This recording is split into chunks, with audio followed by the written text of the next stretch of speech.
আমার প্রিয় শিক্ষার্থী বন্ধু, আজকের এই ভিডিওটি তোমাদের জন্য অত্যন্ত গুরুত্বপূর্ণ একটি ভিডিও। কারণ বন্ধু, আজকের এই ভিডিওতে আমরা জেনে নেব আন্দাজে কিভাবে এমসিকিউ প্রশ্নের সঠিক উত্তর দেওয়া যায়, যেটি কিন্তু বন্ধু একদম বিজ্ঞানসম্মত এবং রিসার্চ বেস। বন্ধু, তোমাদের প্রায় সমস্ত ধরনের পরীক্ষা, বোর্ডস পরীক্ষা, নিট পরীক্ষা, জয়েন্ট পরীক্ষা, ইউপিএসসি পরীক্ষা এবং বিভিন্ন ধরনের কম্পিটিটিভ পরীক্ষা, প্রায় সমস্ত ধরনের পরীক্ষাতেই তোমাদের এমসিকিউ প্রশ্ন থাকে। এবং যে সমস্ত শিক্ষার্থী বন্ধু এই পরীক্ষাগুলিতে ভালো রেজাল্ট করে তারা অবশ্যই এই নিয়মগুলি জানে। তো তোমরাও বন্ধু আজকের এই ভিডিও থেকে জেনে নাও কোন কোন নিয়ম বা কোন কোন পদ্ধতি তোমাদেরকে ফলো করতে হবে একটি এমসিকিউ প্রশ্নের আন্দাজে উত্তর করতে গেলে। বন্ধু, প্রথমেই আমরা জেনে নেব টাইপস অফ কোশ্চেন, অর্থাৎ এমসিকিউ প্রশ্নগুলিকে আমরা 3টি ভাগে ভাগ করব এবং এরপর আমরা জেনে নেব 5টি টিপস, যে টিপসগুলি কিন্তু তৈরি করা হয়েছে বন্ধু একদম বিজ্ঞানসম্মতভাবে, রিসার্চ বেস এবং বিভিন্ন শিক্ষক শিক্ষিকার পরামর্শ এবং অভিজ্ঞতার ভিত্তিতে। বেশ, তো চলো বন্ধু প্রথমেই আমরা দেখে নিই টাইপস অফ কোশ্চেন। একটি এমসিকিউ প্রশ্নপত্রকে আমরা 3টি ভাগে ভাগ করব, নোন, আননোন এবং ডাউট অর কনফিউশন। নোন অর্থাৎ যে প্রশ্নগুলির উত্তর আমার জানা আছে, অর্থাৎ চেনা। আননোন অর্থাৎ যে প্রশ্নগুলির উত্তর আমাদের জানা নেই। ডাউট অর কনফিউশন অর্থাৎ যে প্রশ্নগুলিতে আমরা একটু কনফিউশন আছে, এও হতে পারে আবার সিও হতে পারে উত্তর। এবং অঙ্কের ক্ষেত্রে যদি বলি যে সেই ধরনের অঙ্ক আমরা প্র্যাকটিস করেছি, অর্থাৎ আমরা যদি একটু সময় নিয়ে কষি অঙ্কগুলি তাহলেই পারবো। তাহলে এই ভিডিওতে আমাদের মূল আলোচ্য বিষয় হচ্ছে আননোন অর্থাৎ যে প্রশ্নগুলির উত্তর আমাদের জানা নেই, এবং ডাউট অর কনফিউশন অর্থাৎ যে প্রশ্নগুলিতে আমাদের কনফিউশন আছে। তো বন্ধু, এক্ষেত্রে আমি যদি বলি যে একটি প্রশ্নপত্রে তোমাদের যদি মোট 90 মিনিট থাকে, তাহলে আমরা এই 90 মিনিটটাকে আমরা 3টে ভাগে ভাগ করে নেব। তো নোন প্রশ্ন অর্থাৎ যে সমস্ত প্রশ্নের উত্তর আমাদের কাছে জানা আছে, সেই সমস্ত প্রশ্নের জন্য আমরা মোটামুটি 30 মিনিট সময় রাখব। যে সমস্ত প্রশ্নের উত্তর আমাদের কাছে জানা নেই, সেই সমস্ত প্রশ্নের জন্য আমরা 15 মিনিট সময় রাখব। এবং যে সমস্ত প্রশ্নে ডাউট আর কনফিউশন আছে, সেই সমস্ত প্রশ্নের জন্য আমরা 45 মিনিট মোটামুটি সময় রাখবো, একটু কম বেশি হতে পারে। তাহলে এই 90 মিনিটের ক্ষেত্রে 30 মিনিট, 15 মিনিট এবং 45 মিনিট। এখন বন্ধু মোটামুটি আমরা জেনে গেলাম যে কোন ধরনের প্রশ্নের জন্য কতক্ষণ সময় আমাকে হাতে রাখতে হবে। বন্ধু, এখানে দেখো নোট দিয়ে একটি স্টার দিয়ে রেখেছি, যেটা কিন্তু মোস্ট ইম্পর্টেন্ট এই পার্টটার জন্যে। কি সেটা? যে নেভার ফলো দ্য সিকোয়েন্স, অর্থাৎ কেউ তোমাকে বলে দেয়নি যে এক থেকেই পরপর প্রশ্নের উত্তরগুলি করতে হবে। আমি প্রথমত বলবো যে প্রশ্নগুলির উত্তর জানা আছে সেগুলিকে সময় মতো তোমরা করে ফেলার প্রথমেই চেষ্টা করো। এর ফলে কি হবে বন্ধু? এর ফলে তোমাদের মধ্যে কনফিডেন্স গ্রো হবে, যেটা কিন্তু মোস্ট ইম্পর্টেন্ট তোমাদের পরীক্ষার হলে সেই সিচুয়েশনের জন্যে। তারপর কি করবে বন্ধু? যেগুলিতে ডাউট আছে বা কনফিউশন আছে সেগুলিকে এই সময়ের মতন করে ফেলার চেষ্টা করবে, এবং শেষে 15 মিনিট হাতে রাখবে। যদি 90 মিনিটের পরীক্ষা হয়, 15 মিনিট হাতে রাখবে আননোন যে প্রশ্নগুলো আছে সেগুলি করার জন্য। এখন বন্ধু আমরা এই দুটি পার্ট নিয়ে আলোচনা করব। যেগুলিতে জানো সেগুলি তো অবশ্যই তোমরা প্রথমেই করে নিচ্ছ। যেগুলি জানো না বা যেগুলিতে ডাউট আছে সেগুলিকে কিভাবে সায়েন্টিফিক পদ্ধতিতে বা বিভিন্ন ধরনের রিসার্চ বেস পদ্ধতির মাধ্যমে কিভাবে সঠিক উত্তর আন্দাজে করলেও যাতে সঠিক হয়, সেই পদ্ধতি আমরা আজকে জেনে নেব। আমরা মোট 5টি টিপস জানবো, যেগুলি কিন্তু প্রত্যেকের জানা প্রয়োজন। তো চলো বন্ধু দেখে নিই টিপস নাম্বার 1। বন্ধু, টিপস নাম্বার 1 হচ্ছে এলিমিনেশন মেথড, যেটা হচ্ছে মোস্ট ইম্পর্টেন্ট এমসিকিউর জন্য। এই এলিমিনেশন মেথডে আমরা মোট 4টে ট্রিক্স সম্পর্কে জানবো। এটা হচ্ছে ট্রিক্স নাম্বার 1। কি বলছে বন্ধু? একটি প্রশ্নপত্রে ধরো 4টি অপশান আছে A, B, C, D, যেখানে দেখতে পাচ্ছি একটি অপশান দেওয়া আছে অল অফ দ্য অ্যাবভ এবং অপর একটি অপশান দেওয়া আছে নান অফ দ্য অ্যাবভ, অর্থাৎ উপরের সবকটি সঠিক, নিচের কোনোটি সঠিক নয়। এই ধরনের যদি উত্তর দেওয়া থাকে, সেক্ষেত্রে বিভিন্ন ধরনের প্রশ্নপত্রের উত্তর রিসার্চ করে দেখা গেছে যে 90% চান্স হচ্ছে অল অফ দ্য অ্যাবভ এইটি সঠিক উত্তর হওয়ার। এবং ধরো বন্ধু তুমি দেখে নিলে যে এ আর বি যে দুটি অপশান দেওয়া আছে তার মধ্যে একটি সঠিক নয়, সেক্ষেত্রে এইটা তো বাদ চলে গেল, অল অফ দ্য অ্যাবাবটা তো বাদ চলেই গেল, এবং সেক্ষেত্রে 70% চান্স হচ্ছে নান অফ দ্য অ্যাবাব উত্তর হওয়ার। তাহলে all of the above most of the cases অর্থাৎ 90% কেসে অল অফ দ্য অ্যাবাভ উত্তর হওয়ার সম্ভাবনা আছে। এবং যদি দেখো যে এ আর বি এর মধ্যে তুমি বুঝতে পারছো যে এই এর অপশানটা কারেক্ট নয়, সেক্ষেত্রে নান অফ দ্য অ্যাবাভ হওয়ার সম্ভাবনা কিন্তু 70%। তো এটা গেল বন্ধু এলিমিনেশন মেথডের আন্ডারে ট্রিক্স নাম্বার 1। এবার আমরা দেখে নেব tricks number 2। Tricks number 2, remove extreme values. অর্থাৎ কোনো একটি প্রশ্নের 4টি অপশান দেওয়া আছে এ বি সি ডি, 5, 10, 12 এবং 30। এর মধ্যে আমি দেখতে পাচ্ছি বন্ধু এই 30টা হচ্ছে এক্সট্রিম ভ্যালু। তো এই অপশানটি কারেক্ট অ্যান্সার না হওয়ার প্রবাবিলিটি হচ্ছে 90%। তাহলে এই মোস্ট অফ দ্য কেসেস বিভিন্ন ধরনের পরীক্ষায় যখন উত্তরগুলো রিসার্চ করে করে দেখা গেছে না, তখন দেখা গেছে এই যে এক্সট্রিম যে ভ্যালু, অনেক ক্ষেত্রে দুটো এক্সট্রিম ভ্যালু আমরা পাই। এক্ষেত্রে দেখো 5, 10, 12 এগুলো একদম কাছাকাছি। তো এইগুলোর মধ্যেই কিন্তু একটি উত্তর হওয়ার সম্ভাবনা 90%। অর্থাৎ 30 যেটা অ্যান্সার আছে সেটা উত্তর না হওয়ার সম্ভাবনা হচ্ছে 90%। এটা গেল বন্ধু রিমুভ এক্সট্রিম ভ্যালুজ।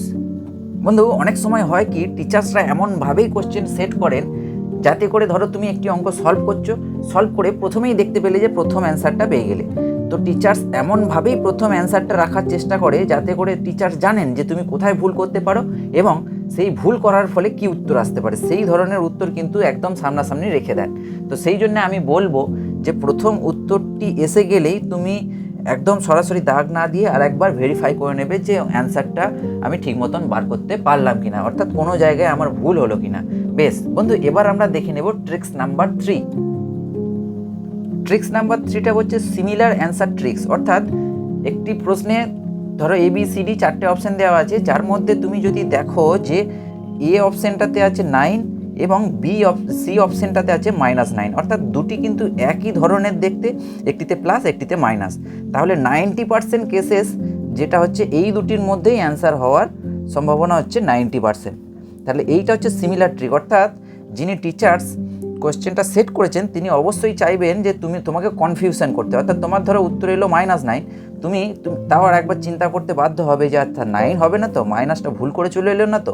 তো এই জন্যে এই দুটি অপশানের মধ্যে অ্যান্সারটা সঠিক উত্তর হওয়ার সম্ভাবনা কিন্তু 90%। সিমিলারলি আরেকটি প্রশ্ন রেখেছি, ধরো এখানে অপশানে দেওয়া আছে sin θ cos θ -cos θ sin θ cos θ। তাহলে এখানেও আমি দেখতে পাচ্ছি যে cos θ আর -cos θ এই দুটির মধ্যেই কিন্তু একটি সঠিক উত্তর হওয়ার সম্ভাবনা হচ্ছে 90%। বন্ধু এটা গেল সিমিলার অ্যান্সার ট্রিক্স। এবার আমরা দেখে নেব ট্রিক্স নাম্বার 4, যেটা এলিমিনেশন মেথড। এই মেথডটির আন্ডারের শেষ ট্রিক্স। ট্রিক্স নাম্বার 4টা বলছে এলিমিনেট অড অপশান। অর্থাৎ একটি প্রশ্নে ধরো এই ধরনের অপশান দেওয়া আছে 15, 12, 18 আর 10.5। তো আমি সরাসরি দেখতে পাচ্ছি প্রত্যেকটা কিন্তু ইন্টিজার ভ্যালু দেওয়া আছে এবং শেষেরটা কিসে দেওয়া আছে, দশমিকে। তাহলে অবশ্যই করে এইটা উত্তর না হওয়ার সম্ভাবনা হচ্ছে 80 to 90%। 80 থেকে 90% চান্স হচ্ছে যে এই অড যেটা দেওয়া আছে, অর্থাৎ কোনোটা দশমিকে নেই, হঠাৎ করে শেষেরটা দশমিকে, তাহলে এটা অপশান না হওয়ার সম্ভাবনা হচ্ছে 80 থেকে 90%। আরও যদি একটি আমি ধরো এক্সাম্পল নিয়ে নিই, এটা দেওয়া আছে অপশান হচ্ছে 1/2, বিতে দেওয়া আছে হচ্ছে 2/5, সিতে দেওয়া আছে 9 আর ডিতে দেওয়া আছে 1/3।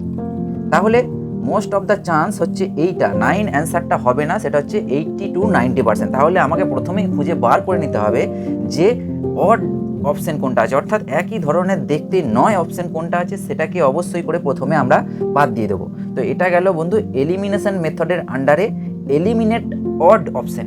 বেশ বন্ধু, এবার আমরা দেখে নেব tip number 2, option B and C technique or strategy. এটা কিন্তু খুব ইম্পর্টেন্ট একটি স্ট্র্যাটেজি বা টেকনিক।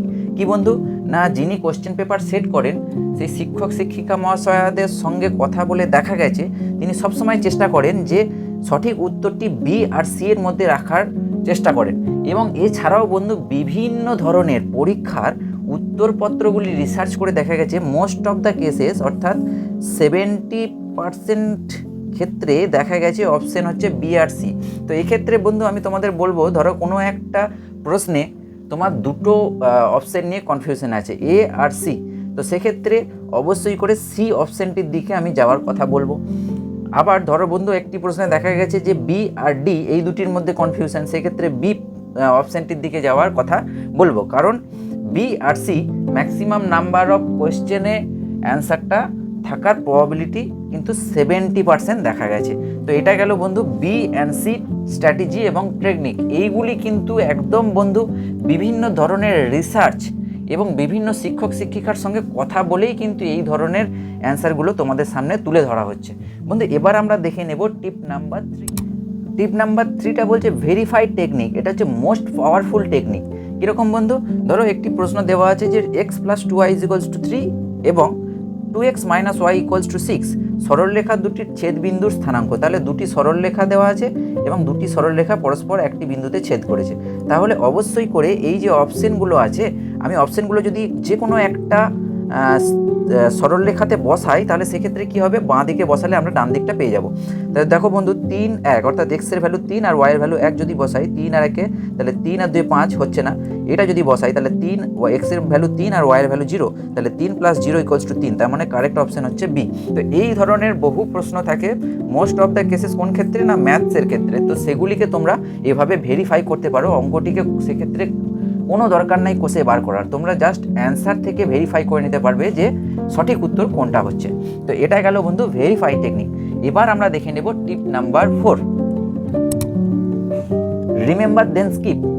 এখানে কি হয়েছে বন্ধু, ধরো একটি তুমি প্রশ্ন দেখলে, এবার প্রশ্নটি তুমি যখন দেখলে, একটি এক্সাম্পল নিয়ে বলছি, বরফ গলনের লিনতাপ। এটা তুমি দেখলে এবং তোমার অপশনটা প্রথমে দেখার কোনো প্রয়োজন নাই। তুমি চেষ্টা করবে যে এই প্রশ্নটি তোমার উত্তর সরাসরি মনে পড়ছে কিনা। যদি না মনে পড়ে, তুমি হয়তো এই বরফ গলনের লিনতাপ এটা পড়েছো এবং এটা তুমি কোথায় পড়েছো, তুমি প্রথমে কিভাবে মনে করার চেষ্টা করবে। ফার্স্ট অফ অল কোন চ্যাপ্টারে পড়েছো, তারপর কোন টপিকে পড়েছো। যেমন চ্যাপ্টার হচ্ছে তাপ, টপিকটা হচ্ছে লিনতাপ, লাইন কোন লাইনে অর্থাৎ বইয়ের কোন লাইনে বা কোন জায়গাটাতে এই লাইনটা ছিল বরফ গলনের লিনতাপ, সেটা প্রথমে মনে করার অবশ্যই করে চেষ্টা করবে। যদি না মনে পড়ে তুমি একবার অপশানগুলো দেখবে, তারপরেও যদি না মনে পড়ে সেইখানে প্রশ্নপত্রে এইভাবে কোনো একটি মার্ক করে দিয়ে, ধরো স্টার মার্ক করে দিয়েই তুমি নেক্সট কোশ্চেনের দিকে চলে গেলে। কারণ একটি প্রশ্নের জন্য তো তুমি বেশিক্ষণ টাইম সেখানে স্পেন্ড করতে পারবে না। তো সেক্ষেত্রে তুমি এইভাবে সিকোয়েন্সিয়ালি মনে করার চেষ্টা করবে। একদম সায়েন্টিফিক্যালি কী হয় না, নিউরনগুলো না তখন কানেক্ট হওয়ার চেষ্টা করে। তো যেহেতু পরীক্ষার একটা প্রেসার থাকে, তাহলে সঙ্গে সঙ্গে মনে নাও পড়তে পারে। সেই জন্য কী করবে, স্কিপ, অর্থাৎ অন্য কোনো একটি প্রশ্নে চলে গেলে হঠাৎ করে যদি দেখা গেল যে আচ্ছা আমার মনে পড়েছে এই যে ওই প্রশ্নটা এটা উত্তর ছিল, যে তাহলে তুমি আবার সঙ্গে সঙ্গে স্টার অপশন দেওয়া প্রশ্নপত্রে দেখে নিলে স্টার দিয়েছিলে, তো সেই স্টার দেওয়া প্রশ্নটি খুঁজে বার করলে এবং সেখানে গিয়ে সঠিক উত্তরটি দিয়ে দিলে। এটা কিন্তু রিমেম্বার দেন স্কিপ টেকনিক, অর্থাৎ তুমি প্রথমেই মনে করার চেষ্টা করবে অপশানটা না দেখে, তারপর অপশানটা দেখে দেখবে ম্যাচ করছে কিনা অ্যান্সারের সঙ্গে। বেশ, এবার আমরা দেখে নেব বন্ধু টিপ নাম্বার 5। বন্ধু অ্যাসার্টশন অ্যান্ড রিজনিং টেকনিক, অর্থাৎ এভাবে এ আর বি করে দেওয়া থাকবে অ্যাসার্টশন রিজন। যেমন একটা এক্সাম্পল এখানে নিয়েছি যে 4 + 5 = 9, আর রিজনটা হচ্ছে in addition we add 2 values. এখানে 4টি অপশান দেওয়া আছে ABCD, যেখানে এ অপশানটা বলছে both assertion A and reason are true, অর্থাৎ দুটোই একদম সত্যি, এবং and reason R is correct explanation of assertion. তাহলে এই রিজনটা হচ্ছে এইটার জন্য একদম অ্যাপ্রোপ্রিয়েট।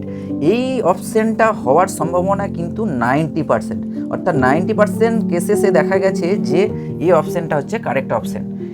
কিন্তু ধরো বন্ধু তুমি বুঝতে পারলে যে এর মধ্যে কোনো একটি সঠিক নয়, সেক্ষেত্রে আমি বলবো যে কোনটা সঠিক নয় তুমি তার উপরে ডিপেন্ড করে অ্যান্সার দেবে। কিন্তু মোস্ট অফ দ্য কেসেস, অর্থাৎ 90% কেসেসে দেখা গেছে যে অপশান এটা হচ্ছে কারেক্ট অপশান, অর্থাৎ দুটোই ট্রু, আর এইটা হচ্ছে কারেক্ট রিজন ফর অ্যাসার্টশন, অর্থাৎ এইটার জন্য একদম কারেক্ট রিজন হচ্ছে এইটা। বেশ, তাহলে এগুলি গেল বন্ধু 5টি টিপস, যেগুলি আমাদেরকে অবশ্যই করে মাথায় রেখে অপশানগুলিতে অ্যান্সার করতে হবে। এর সঙ্গে আমি অবশ্যই করে 2টি নোট বলবো, যেটা হচ্ছে most of the important for this video. যে নোট 1 কি সেটা বন্ধু, নোট 1 মোস্ট ইম্পর্টেন্ট না, practice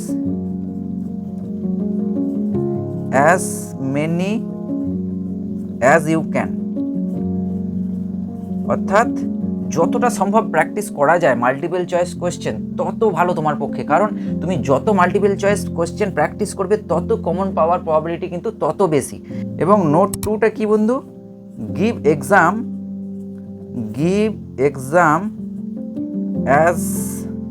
as many as you can.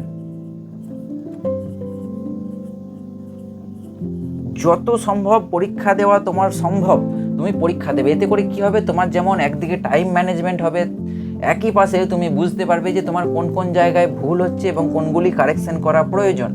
অবশ্যই করে তুমি যত সম্ভব পরীক্ষা দেওয়া সম্ভব, পরীক্ষার আগে অবশ্যই করে দেবে, এবং যত সম্ভব এমসিকিউ প্র্যাকটিস করা যায় সেটা কিন্তু তোমার পরীক্ষার জন্য খুবই উপকারে লাগবে।